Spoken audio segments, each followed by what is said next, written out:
Good afternoon, sir. Criminology. Criminology, according to Edwin H. Sutherland, criminology is the entire body of knowledge regarding crime as a social phenomenon. Edwin Sutherland says criminology is an interdisciplinary science that gather and analyzes data on various aspects of criminal, delinquent, and general anti-social behavior. Si Edwin Sutherland is a dean of modern criminology, father of American criminology, coined the world white collar crime, and etc. So criminologist is any person who is a graduate of the degree of criminology who has passed the examination by the board examiners. Etymologically, the term criminology came from the Latin word crimen, meaning crime in Greek word logos, which means to study. In 1885, Rafael Garofalo, an Italian law professor, coined the term criminologia. In 1989, Paul Toupernard, French anthropologist, used the term criminology in the French criminology for the first time. So, there's a principal division of criminology, SEP. The meaning of S, sociology of law, refers to investigation of the nature of criminal law and its administration. 2. Etiology of crimes. Criminal etiology, the scientific analysis of the cause of crimes and the criminal behavior. Etiology means origin, root, cause. Penology, penal science, the study of the control of crimes and the rehabilitation of offender, is criminology science. According to George Wilker, criminology cannot turn into a science since it has not yet attained universal or worldwide validity. There's a fourth type of nature of criminology. Number 1, social science. It's a social science because it is study crime as a social phenomenon. Crime is a social problem which has a great impact to society. Number 2, applied science. It is an applied science because criminology as a body of knowledge has already established universally accepted principles and concepts, and these are used by other fields of study. 3. Nationalistic. It is nationalistic because the study of criminology takes into consideration of the history, the culture, and the social norms and the laws of the country. Last one is dynamic. It is dynamic because the concept of criminology and their application adapt to the changing time. Scope in the study of criminology. 1. Study of the origin and development of criminal law. 2. Study of the causes of crimes and development of criminals. 3. Study of the other science that examine criminal behavior using scientific method such as criminal demography, criminal epidemiology, criminal ecology, and criminal physical, criminal psychology, criminal psychiatry, victimology. That's the seven scoop in the study of criminology. 1. Criminal demography. Criminal demography, the study of the relationship between criminality and population. 2. Criminal epidemiology. Criminal epidemiology, the study of relationship between environment or environment, and criminality. 3. Criminal ecology. The criminal ecology, the study of criminality in relation to the spatial distribution in a community. Criminal physical anthropology. Physical anthropology, the study of criminal in a relation to physical constitution of men. Criminal psychology. Criminal psychology, the study of human behavior in a relation in criminality. The next one is criminal psychiatry. Criminal psychiatry, the study of human mind in a relation to criminality. Criminal victimology, the study of the role of a victim in the commission of crime. That's all. The next topic is school of thought in criminology. School of thought refers to a group of beliefs or ideas that support a specific theory. 1. Demonological theory. Demonological theory asserts that a person commits wrongful act due to the fact that he was possessed by demons. 2. Classical school of criminology. The classical school of criminology grew out of a reaction against the barbaric system of law, punishment, and justice that exists. There was no real system of criminal justice in Europe at that time. Some crimes were specified, some were not. Judges had discretionary power to convict a person for an act not even legally defined as criminal.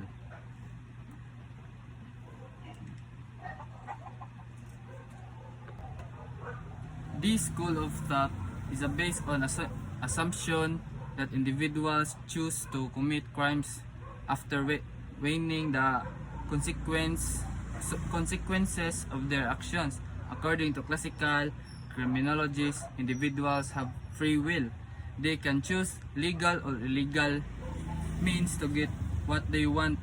Fear of punishment can deter them from committing crime, and society can control behavior by making the pain of punishment greater than the pleasure of the criminal gains. This theory, however, does not give any distinction between an adult and a minor or a mentally handicapped in as far as free will is concerned. Founders of classical school of criminology are Cesar Beccaria and Jemery Bentham. The next topic, Cesar Beccaria or Cesar Bonesa Marches de Beccaria. Best known for his essay on crimes and punishment, which presented key ideas on the abolition of torture as legitimate means of extracting confession. His book contains almost all modern penal reform, but its greatest contribution was the foundation it laid for subsequent changes in criminal legislation. This book was influential in the reform of penal code in France, Russia, Prussia, and its influenced the first 10 amendments to the U.S. Constitution. Beccaria believed that people want to achieve pleasure and avoid pain. Crime provides some pleasure to the crime.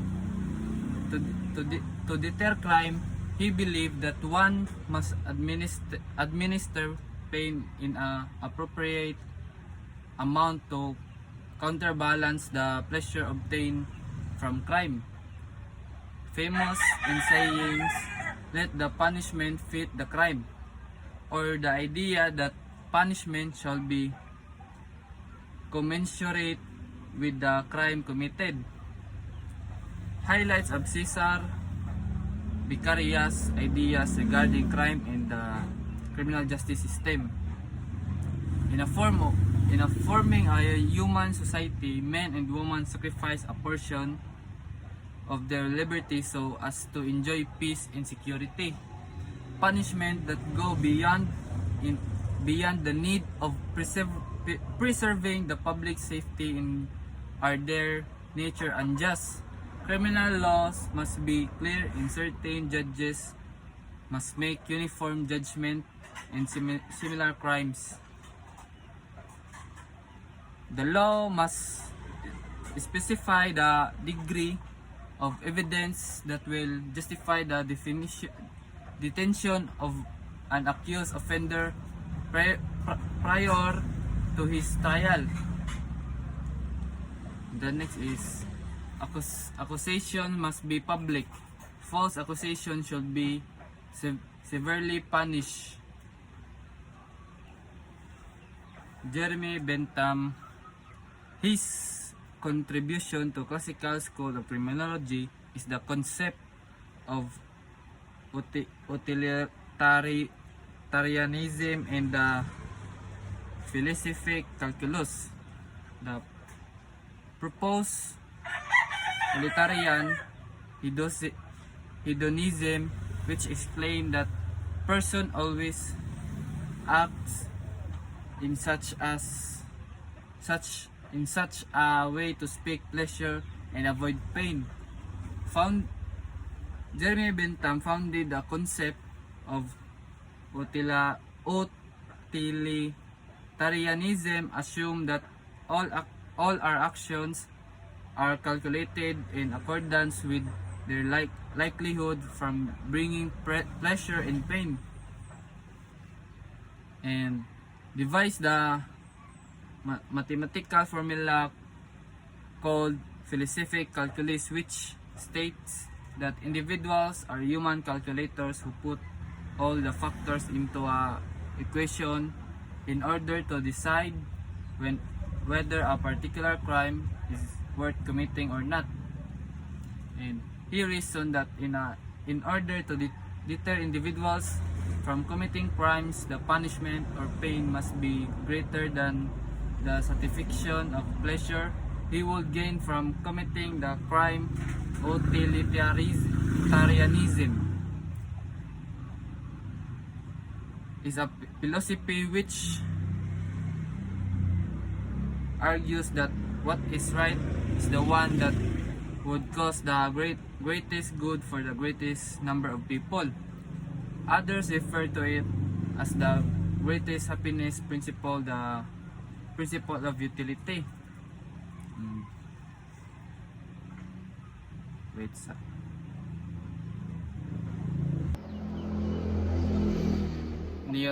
Neoclassical criminology.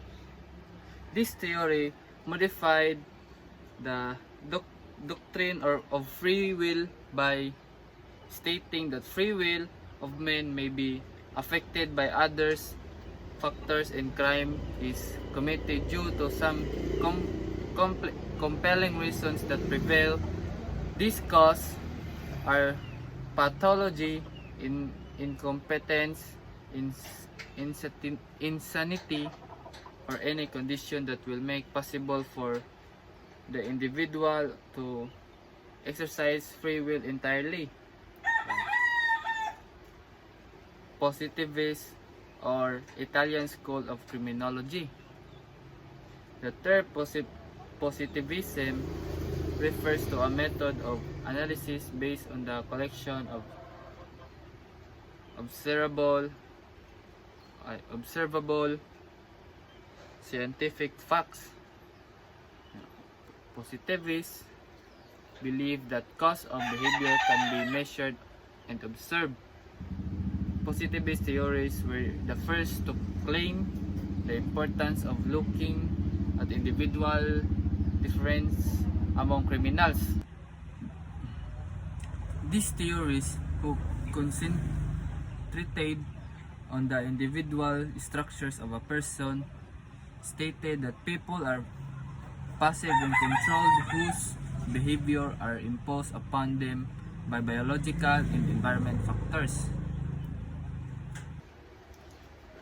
So Auguste Comte was a French philosopher and sociologist and is believed to be the one who invented the French term sociology. He was recognized as the father of sociology and positivism.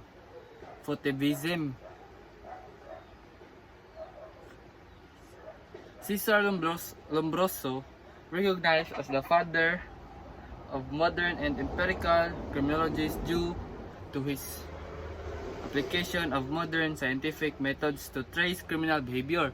However, most of his ideas are now discredited. Known for the concept of atavistic stigmata, the physical features of creatures at an earlier stage of development, inspired by Charles Darwin's theory of evolution.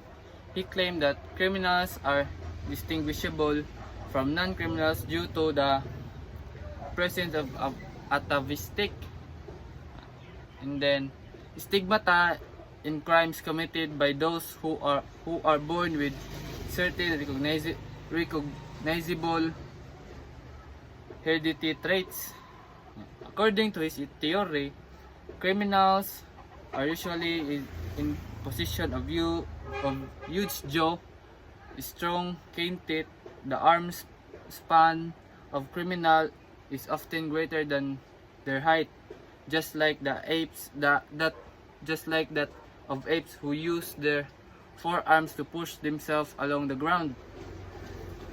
Lombroso's work supported the idea that the criminal was a biological and physical inferior person. According to him, there's three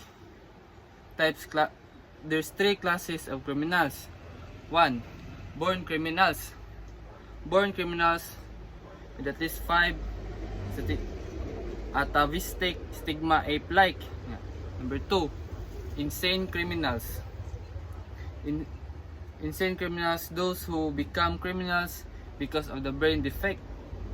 Psychological problems with affected their ability to understand and differentiate what is right from is wrong. Number 3. Criminaloids, those with makeup of ambiguous group that includes habitual criminals by passion and other diverse type.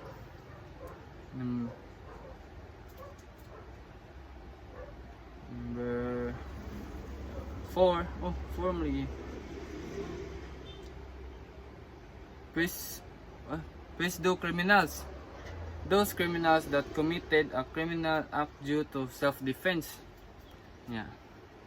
Enrico Ferre, he focused his study on the influences of psychological factors and sociological factors such as economics and politics on crimes. He believed that criminals could not be held morally responsible because they did not choose to commit crimes, but rather were driven to commit crimes by condition in their life. Advocate the theory of imputability on the denial of the free will. In 1878, he emphasized factors such as physical factors including geographical, climate, temperature, etc. The anthropological factors including psychological factors, the social factors including economics and political factors, as well as age, sex, education, religion. And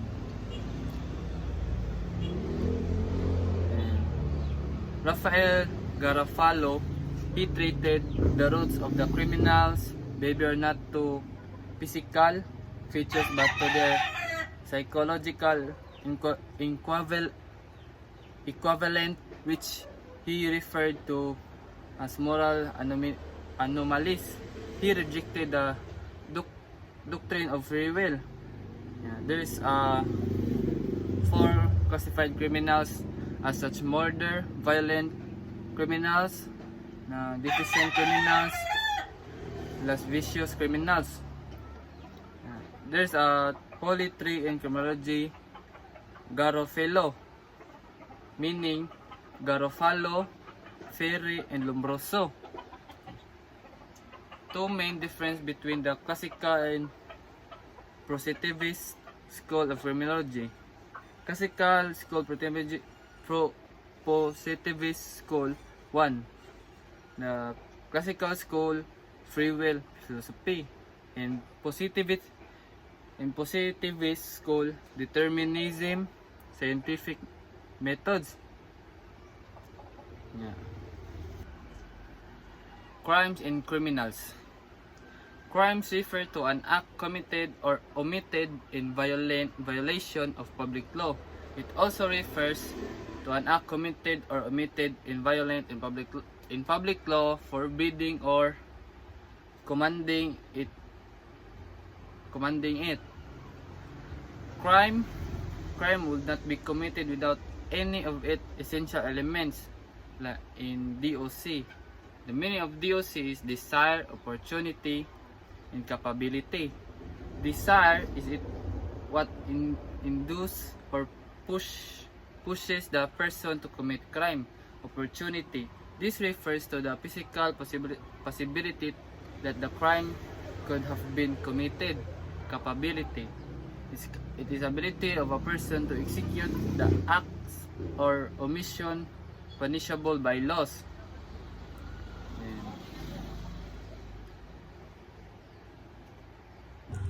The last topic is the 3 types of felonies.